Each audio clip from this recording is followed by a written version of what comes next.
Welcome back to Conflicts of Interest. This is episode 372. I'm the host, Kyle Anzalone. I got a lot of news to get through on today's show. Almost all the articles I actually wrote for the Libertarian Institute this week. So, as one of my goals has been in 2023 to increase and write a little bit more, I'm so far this week doing a decent job of that. So I'll try to keep that up. Anyways, if you guys want to support what I'm doing, check out the Libertarian Institute and make a donation. I also work at antiwar.com, and right now we're hosting a fundraiser. So you'll also head on over to antiwar.com and make a donation that supports what I do as well. The show is hosted at the Libertarian Institute, but we reposted it on the blog at antiwar.com. Video version goes up at YouTube, Rumble, and Odysee. Follow me on Twitter at Kyle Anzalone _ to keep up with everything I'm writing, tweeting out, and all the shows. All right, here we go with the news. First article here, Senator says U.S. should remain in Ukraine until Putin is out. I wrote this one with Connor Freeman at the Libertarian Institute on January 9th. Senator Angus King said the U.S. should not put a timetable on support for Ukraine. It should remain involved in the war until Putin is out, comparing the current situation with Russia to the Allies' failure to stop Nazi Germany before World War II. The Maine Senator insisted on more Western aid for Kiev. Now, one of the reasons I think that this is significant is Angus King is on the Foreign Affairs Committee in the Senate. So, of the senators who are a pretty powerful group of 100 people, he holds particular sway and influence over U.S. foreign policy. Additionally, King is, one of the more main centrist kind of Democrats.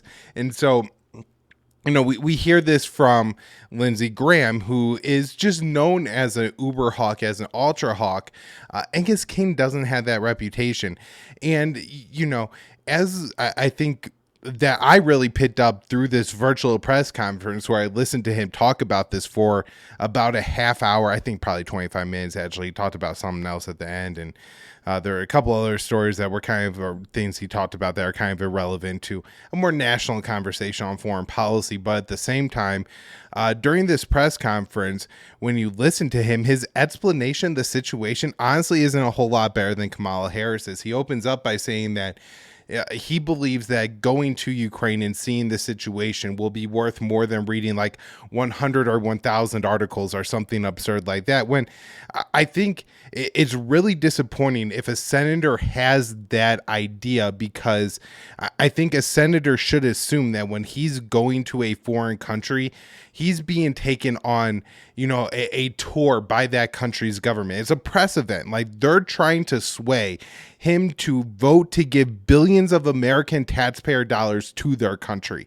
And he should be viewing his visit through that lens, but he clearly isn't. And he's clearly just going to form all of his opinions on the war based on his visit to Kiev. And then, this press conference is he gave after his visit. And so, this is his takeaways.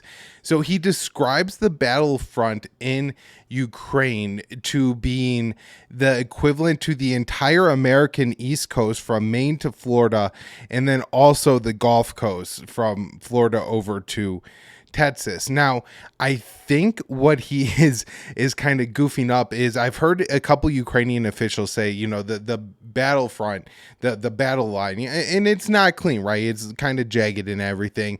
If you measure that, it's the same distance from New York to Dallas. But that's driving from New York to Dallas, not driving down the East Coast and then driving along the Gulf Coast, as Angus King kind of explains it. So, I mean, it's almost like Kamala Harris-esque, and like you have this big country and then this little country kind of explanation. So whatever he got out of being there, clearly he doesn't seem to understand this war very well. One thing he does say is it's a bloody conflict. So, now into a little bit more of what I wrote about his virtual press conference, and not just, and we'll talk about this more. During a virtual press conference following his recent visit to Ukraine's capital, King was asked how long the U.S. should continue its support for the conflict, replying that Kiev should be indefinite. I believe we should remain until Putin is out, he said. It is unclear if King is calling for Putin's removal from power in a coup d'etat or merely for Russian troops to vacate all Ukrainian claimed territories. And this is one of the problems with King's entire press conference, is the way he's talking about the conflict really doesn't make sense. So he's saying we need to remain there. Like these are the words he's saying. We need to remain in Ukraine. Well, that's the way you would maybe talk about like Iraq or Afghanistan, because there's a significant number of U.S. troops there facilitating the war. What we're doing in Ukraine is we're providing them with aid. And so why would you say we're going to remain in Ukraine? It makes me concerned that maybe he was told about more U.S. troop activity going on in Ukraine, or that the role of the U.S. troop activity in Ukraine is far more important than we know, or something like that.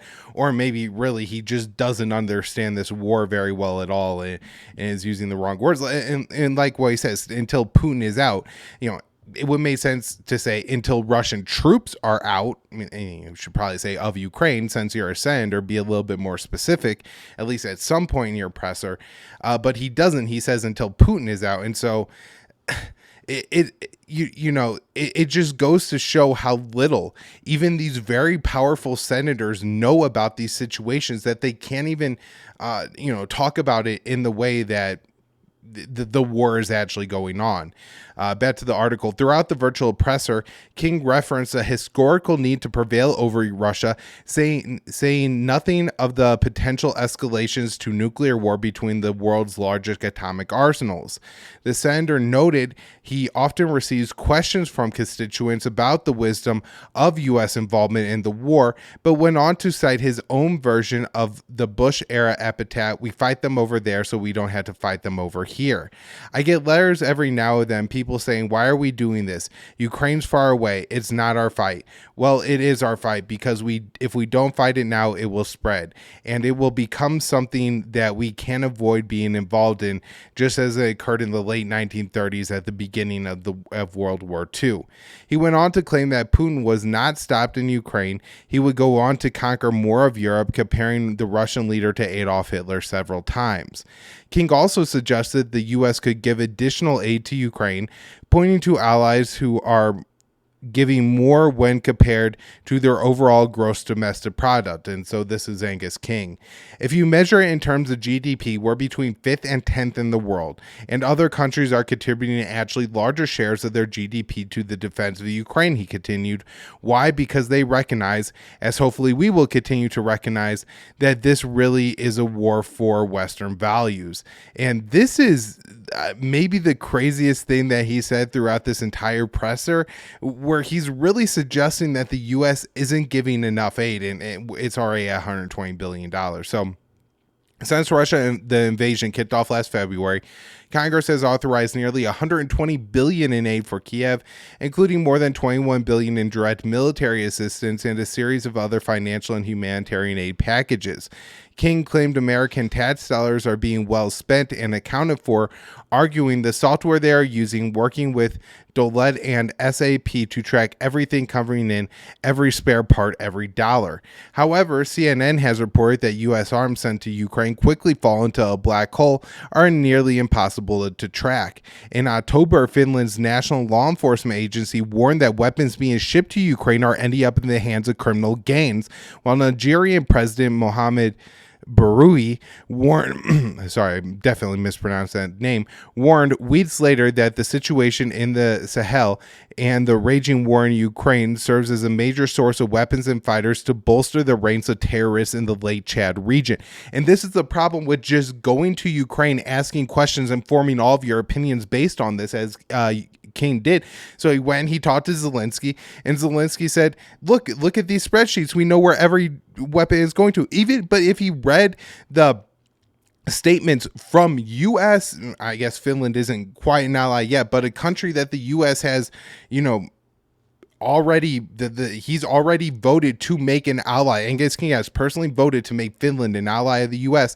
The Finnish government is saying that, hey, these weapons, obviously every dollar isn't being tracked because some of the weapons are in Finland. And, if he did a little bit more reading, he would know about the situation in Nigeria as well, but we can't expect any of that from a senator. King's latest presser followed a trip to Ukraine last week, where he said he held a thrilling meeting with President Vladimir Zelensky and described him as among the great leaders of the century. While the senator claims Zelensky and Ukraine are champions of democracy, some analysts have argued that Kiev has continued its transformation into an authoritarian state under Zelensky's rule. As commentator Ted Galen Carpenter wrote in The American Conservative earlier this week, genuine democracies do not ban multiple opposition parties or close opposition media outlets, nor do they rigorously censor and put under strict government control media outlets that they allow to remain open. Genuine democracies do not outlaw churches that advocate policies the government dislikes. He added, yet the Ukrainian government has committed not just one or two, but all of those abuses. All right, let's move on and talk about how some other congressmen are looking at the president. House Republicans introduced resolution to place bust of Zelensky in the Capitol. Rep. Marjorie Taylor Greene and other conservative members blasted the idea. So this is Representative Joe Wilson, who's a Republican from South Carolina, introduced a bill this week to place a bust of Ukrainian President Zelensky in the House wing of the U.S. Capitol building, an idea that was strongly criticized by more conservative members of the GOP. This resolution resolved that the House of Representatives directs the Fine Arts Board to obtain a bust of President Zelensky for display in suitable permanent location in the House of Representatives wing of the U.S. Capitol. On Twitter, Rep. Marjorie Taylor Greene posted a picture of the resolution and wrote, "Absolutely not. We serve America, not Ukraine." Rep. Thomas Massie wrote on Twitter that he wanted to believe the resolution was satire, added links to an article from the conservative advocacy group Freedom Works, giving 5 reasons to oppose the bust. The 5 reasons that Freedom Works gave was Ukraine is in the 51st state, the U.S. doesn't own the conflict or isn't obliged to continue funding it. Further payments should encourage U.S. taxpayers funded reconstruction of Ukraine. Ukraine is corrupt, and this conflict is not about defending democracy. Zero oversight of taxpayer aid to Ukraine.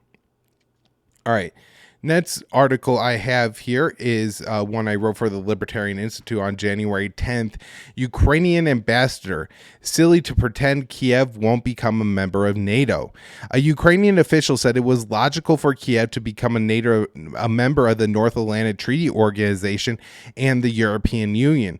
The country's ambassador to the UK claimed it was silly to exclude Kiev from the Brussels-based alliance because Ukraine will be full of NATO-manufactured weapons soon. In an interview with Newsweek, the ambassador called for Kiev to gain immediate ascension into the North Atlantic Alliance. The ambassador said NATO is just logical. Ukraine will be full of NATO weaponry and the people will be prepared. So what's the difference? Just place a seat at the table, he continued. So we becoming interoperable because we're doing it on the ground, and that's why I'm sure whether the political decision is here or not now, we will be a part of NATO. Ukraine was put on the path to NATO membership along with Georgia in 2008, giving Ukraine the status of a potential member across key red lines set out by the Kremlin. While Ukraine has been on the path to NATO membership for nearly 15 years, Kiev falls short of meeting several requirements to formally join the defense pact. During that period, Washington has repeatedly told Kiev it does not qualify to join the alliance. At the same time, it has refused to take membership off the table, violating a core Russian security concern. Under President Joe Biden, Washington took several steps to make Kiev a member of the alliance, including signing agreements, providing billions in military aid, and conducting NATO war games in Ukrainian territory. Ukraine's growing military ties with NATO was a key factor in Russian President Vladimir Putin's decision to invade his neighbor. Ukrainian President Zelensky claimed his country was already a de facto member of the alliance. The Ukrainian ambassador to the UK claimed that eventual membership in NATO and the EU was a guarantee for Kiev and was silly to pretend otherwise. Our conversations with the rest of the world, at least the Western world, should be very easy. Ukraine wins, becomes a member of the European Union and NATO, and that's it, he said. So I think a lot of what this official is saying is actually kind of on point. Like, this is why Russia invaded. This is why Russia views the war the way that it does, is because, Ukraine is becoming a NATO member. They're full of Russian weapon or NATO weaponry. And this is the crossing the Russian red lines that Russia had set out a long time ago. So, no real surprise there. I thought it was a good article to discuss, though, to just, bring up this conversation again, because of the way that they continue to handle it in Washington by telling Kiev, yeah, you will eventually become a member, but also telling Kiev at the same time, not anytime soon, but telling Russia that Kiev, again, that they're not going to close the door to NATO for these countries that violate key Russian security concerns, means that this war is going to continue to go on. All right. Because again, one of Russia's demands for ending the war is, Kiev agreeing to some kind of neutral state. Next article up here, Pentagon pushes back on Boeing plan to provide Ukraine long-range bombs. This I wrote for the Libertarian Institute yesterday. Officials from the Department of Defense expressed concern over a plan to send munitions with a range of 100 miles to Ukraine, according to Foreign Affairs. The Pentagon officials are concerned the weapons will be unneeded by the time they reach the battlefield. Boeing proposed developing a ground-launched small-diameter bomb, GLSDB, for Kiev. The arms manufacturer believes it could easily put the 250-pound munition on rockets that could carry the bomb 100 miles, and then those munitions would have guided capabilities to their targets. I think they actually discussed putting JDAM kits on these bombs. The Joe Biden administration has previously refused to send any weapons to Ukraine with a range of over 50 miles. The White House expressed concern that the longer range weapons could be used for attacks inside Russian territory and escalate the war. Kiev has repeatedly pledged not to use American-supplied weapons to attack Russia. However, Ukrainian forces have launched several attacks inside of Russia. Though the Department of Defense previously said to avoid escalating the conflict with Moscow, Washington should not send longer-range weapons to Kiev. Foreign Affairs reported on Thursday the Pentagon is objecting to the transfer of the GLSDBs because it believes the munitions will be ineffective by the time they reach the battlefield.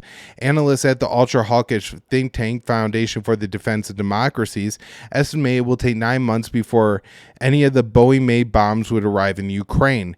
The 250-pound bombs need to be fitted onto M26 rocket motors. And I guess the idea is that this would put them high enough in the air that then they could be guided to targets up to 100 miles away. Despite the Pentagon's reservations, Kiev is hoping to receive the guided bombs. Speaking with Foreign Affairs, an unnamed Ukrainian official said, hopefully in the next package, we will have it. Now, one of, I guess, the possibilities here that I wanted to mention that I didn't really discuss in the article because I think it is just, more speculation on my part. But if the Pentagon is really saying that, they're not going to be needed, they're going to be redundant or something by the time they reach the battlefield in 9 months, what is the White House preparing to give Ukraine over the next 9 months that they wouldn't need these particular munitions? And is that possibly maybe fighter jets? Because essentially what you have here are bombs with guided munitions, and so you're kind of replacing the planes with the rocket motors to get the bombs up in the air high enough to guide them down to their targets. And so if you're planning on providing Kiev with F-16s or something like that, then you could just stick these bombs on the warplanes and you wouldn't have to put them on the rocket motors. So I thought that was one possibility. The other thing I wanted to mention is this article in Foreign Affairs is clearly trying to push the Pentagon to do this. There's a lie in there about how we shouldn't be concerned if it's redundant. Just give them all the weapons they could have. Navy Secretary says arming both the U.S. and Ukraine may become challenging. This from Dave DeCamp at antiwar.com. Navy Secretary Carlos Del Toro said Wednesday that it may become challenging for the U.S. military to continue arming itself as it continues to pour weapons into Ukraine unless the arms industry can significantly boost its production. The majority of the weapons sent to Ukraine are used on land and come from U.S. Army stockpiles, although the Pentagon did announce it's sending ship-based Sea Sparrow missiles, but Del Toro said the Navy is still concerned about the arms industry could meet its demands. And I know Del Toro is a big hawk on China, and so my thoughts here are that he's concerned that all these weapons are going to go to Kiev and there's going to be nothing for the Indo-Pacific, even though it's not necessarily that they're probably going to need like more anti-ship missiles for Ukraine versus like anti-tank missiles or something like that, or for Taiwan. But I'm not sure exactly what, maybe particular weapons overlap and things like that. And, like air defense systems like Patriots and stuff like that are probably, high demand in both countries. German Vice Chancellor says Poland can send Leopard tanks to Ukraine. Germany's vice chancellor said Thursday that Berlin won't stand in the way of Poland sending German-made Leopard 2 tanks to Ukraine, a move that would significantly escalate Western military aid for Kiev and risk provoking Moscow. There's a difference between making a decision for oneself and preventing the decision of others, the vice chancellor said, and accordingly, Germany should not stand in the way when other countries make decisions to support Ukraine, regardless of what decision Germany makes. The comments came after Polish president said his government decided to send about 14 Leopard 2 tanks to Ukraine, a move that would need Berlin's approval. It's not clear if Warsaw has formally made the request of Germany. Poland could be waiting for other countries to send tanks, as Duda said he wants to transfer them as part of an international coalition. And we've seen this kind of stuff like with the recent Bradleys going to Ukraine, where 5 or 6 countries have, certain capabilities, right? They may make their own tanks, their own armored personnel carriers, but they'll agree to donate them in coordination or something like that. So kind of like a fundraising drive, I guess, mentality that they're trying to get going there. Anyways, that will be a significant escalation. This one, a little bit shorter story that I wrote, but wanted to mention anyways. Putin names new head of Ukraine military operations. Russia's defense ministry announced Valery Gerasimov would take over as chief of military operations in Ukraine. Sergei Survolkin was replaced as commander of forces after 3 months in the post. On Wednesday, the Russian defense minister appointed Germishov to head the special military operations in Ukraine, while Survolkin was demoted to an advisory role. The Russian state news agency TASS claimed the move will help coordinate the war effort. The new appointments in special military operations in Ukraine are related to the broader scope of tasks needed to closer coordination between all military branches and services. So I guess this new guy has been in a role that's kind of equivalent to the Joint Chiefs of Staff, kind of what Mark Milley is in the U.S. And as that, he's been the country's highest ranking military officer. But I guess the way that the Russians presented this was, we're doing this because this guy is going to be able to coordinate a larger swath of our military for this operation.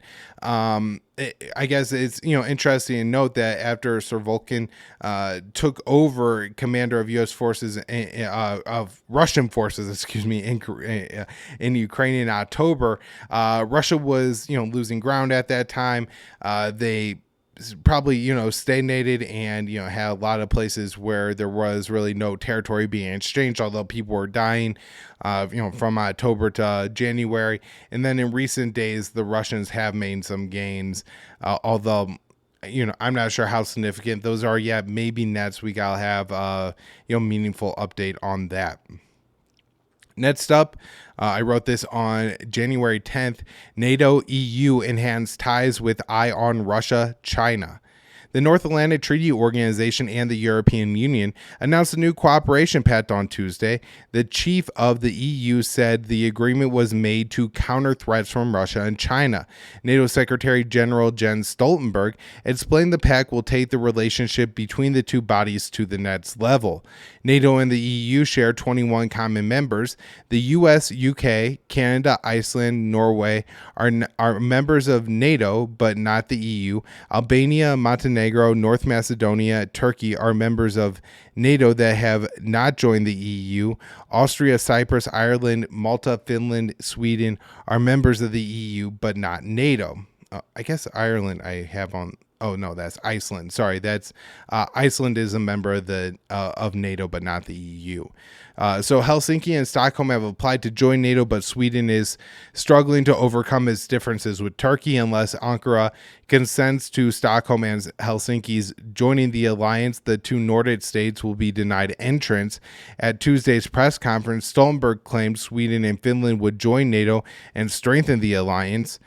European Commission President Ursula von der Leyen claimed the joint pact was needed to take on Russia and China, asserting the Russian threats and challenges are the most immediate, but they are not the only ones. She added, "We also witnessed China increasingly attempting to reshape the international order to its benefit." NATO members and European countries have increasingly participated in U.S. military operations in the water surrounding China. In December 2021, a German warship entered waters claimed by Beijing in the South China Sea. It was the first time Berlin conducted a military operation in the region in nearly 20 years. European Council President Charles Michel proclaimed the pact would be seen as a provocation by Moscow. NATO has reinforced its presence in Eastern Europe and will have two new members in Sweden and Finland. He continued, Russian President Vladimir Putin wanted less NATO, but he will achieve the opposite. He will have more NATO and he will have more EU. The Kremlin has said it does not object to the Nordic states joining the Brussels-based alliance. However, Putin has sharply rejected NATO membership for Ukraine. Moscow has issued several statements in the lead up to the invasion of Ukraine, warning Washington that it was crossing Russian red lines by making Kiev a de facto member. All right, next article up here. Pentagon to construct new Pacific military base. The DoD is set to begin construction on a new naval base in the Pacific island nation of Palau, with a private contractor awarded more than $100 million for the installation, which will house a new advanced radar system. The Navy announced the project in late last month, saying Gilbane Federal would receive over $118 million for the construction of reinforced concrete pads and foundation in support of the installation of the tactical mobile over-the-horizon radar equipment in the Republic of Palau. The total cost of the military base is unclear, as the DoD has been somewhat secretive about this project, but the Pentagon has voiced hopes the radar will improve its over-the-horizon capabilities in the region, set to span two separate sites located 60 miles apart. Washington's new base in the Pacific will add to its network of over 750 bases across the globe. Over the past decade, 3 successive presidents have poured significant tax dollars into increasing U.S. military presence in the Indo-Pacific as Washington prepares for potential conflicts with Beijing and, to a lesser extent, Pyongyang. In recent years, the U.S. has attempted to rally its allies in the region against China, including efforts to breathe new life into the Quadrilateral Security Dialogue, dubbed as some as the Asian NATO, as well as the three-way AUKUS deal between the U.S., Australia, and UK, and a new trilateral defense cooperation pact inked in June with Tokyo and Seoul. Additionally, Washington has pushed its NATO partners to increase their military presence in the region, with Canada recently announcing that it would step up its naval transits through the disputed Taiwan Strait. In an interview with the Financial Times published on Sunday, Lieutenant General James Bierman, Commander of the 3rd Marine Expeditionary Force of Marine forces in Japan said the U.S. is now preparing for a war with China over Taiwan, drawing comparisons to American involvement in the still ongoing conflict in Ukraine. And I discussed that one with Dave DeCamp on the last show. Another article here from Dave DeCamp. China says its increased military activity is a response to U.S.-Taiwan collusion. A Chinese official said this week that rising number of Chinese flights in the area around Taiwan is a direct response to collusion between the U.S. and Taiwan, making clear Beijing motives for stepped-up military activity. So I'm guessing in the next couple of weeks we're going to see a lot of stories about X number of Chinese jets cross into the Taiwanese air defense identification zone. Just remember the ADIZ is different from airspace. Oxfam finds scores of civilians killed by US, UK weapons in Yemen. A human rights monitoring group has released a new report finding at least 87 Yemeni civilians were killed with American or British weapons during a 14-month period. The Oxfam report reviewed 1,700 attacks on civilians and found Saudi Arabia used U.S. or U.K. weapons in a quarter of those incidents. For this report, Oxfam reviewed the incidents that occurred between January 2021 and February 2022. The author of the report, Martin Butcher, Oxfam's policy advisor on arms and conflict, said the intensity of these attacks would not have been possible without a ready supply of arms. That's why it's vital the UK government and others must immediately stop the arms sales that are fueling the war in Yemen. Butcher reported American or British arms were used by Saudi Arabia to kill 87 civilians, injure over 100, bomb 19 medical facilities, and displace over 300 people. Oxfam's study found that of the 1,700 attacks on civilians during that 14-month window, a quarter were committed with U.S. or U.K. weapons. Since March 2015, Riyadh has waged war against its southern neighbor and has received substantial support from Washington and London. For much of 2022, Saudi Arabia and the Houthis, the group that controls most of the populated regions of Yemen, has scaled back fighting under a ceasefire. However, even with ceasefire conditions, I4Humanity Center for Rights and Development estimates over 600 Yemeni civilians were killed last year. The Oxfam reports looks at the data from the 14-month period prior to the ceasefire. Throughout the war, the use of American and British bombs to kill civilians has been a consistent occurrence.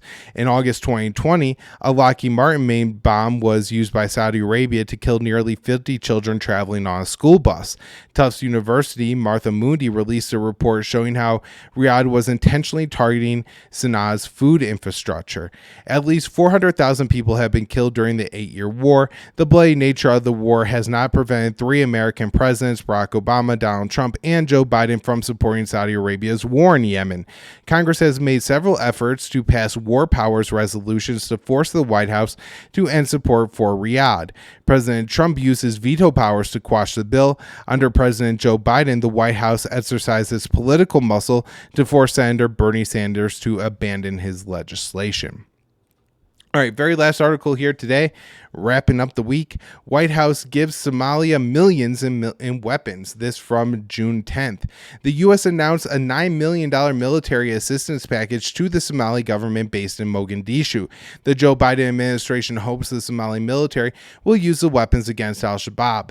I think there's about 4 kind of independent federal governments in Somalia. You have the Maine government that I think is the internationally recognized one, based in Mogadishu. There's Somaliland, Puntland, and then the southern region of Somalia, and that's controlled by al-Shabaab.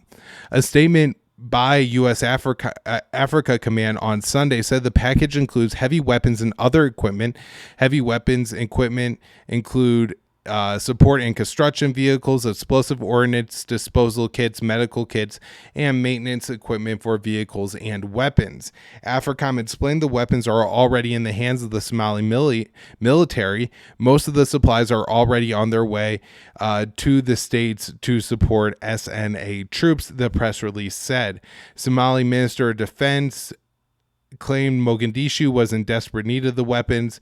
This support comes at a crucial time for our forces as we boost their capabilities to combat al-Shabaab, he said. Mogadishu only controls a small portion of the internationally recognized borders of Somalia. The main target for the government is the insurgent group al-Shabaab, which controls most of the country's southern regions. The U.S. claims al-Shabaab is a terrorist group that can be targeted under the 2001 authorization for use of military force. However, al-Shabaab rose to power after Washington pushed Ethiopia to invade Somalia in 2006. The group has limited its military actions to the Horn of Africa and has not presented a threat to the American homeland. The State Department Human Rights Report on Somalia found substantial government abuses, including those committed by its military. Significant human rights abuses include credible reports of unlawful or arbitrary killings, including extrajudicial killings by government forces, torture and cruel, inhumane or degrading treatment by the government, arbitrary arrest or detentions, political prisoners or detainees, serious problems with independence of the judiciary, serious abuses and conflict, including reports of unlawful and widespread civilian harm, forced disappearances or abductions, torture and physical abuses or punishment, and unlawful recruitment or use of child soldiers, the report states. So that's what our own State Department says about the country we just gave $9 billion in weapons to. In August 2017, a Somali military operation supported by the U.S. killed 10 civilians. Ammunition casings found at the massacre suggest American forces also fired on the civilians. In October, a man from that village, and so this was October 2017, a man from that village carried out a suicide bombing that killed over 600 people in Mogadishu. The Guardian identified the massacre as the likely motivation for the attack. In the first year of President Joe Biden's administration, the White House rolled back Donald Trump's drone war in Somalia. However, in 2022, Biden began to return to the Trump era by increasing drone strikes in the country by at least 30%. The Biden White House additionally reversed one of Trump's final policy decisions by redeploying 500 troops to Somalia in earlier 2022. If you remember, one of the last things Trump did as president was move 500 troops out of Somalia. Of course, the Pentagon said, well, they were just commuting to work during that time. All right, that's where I'm going to wrap up the show. Thank you all so much for tuning in. I'll be back with more next week.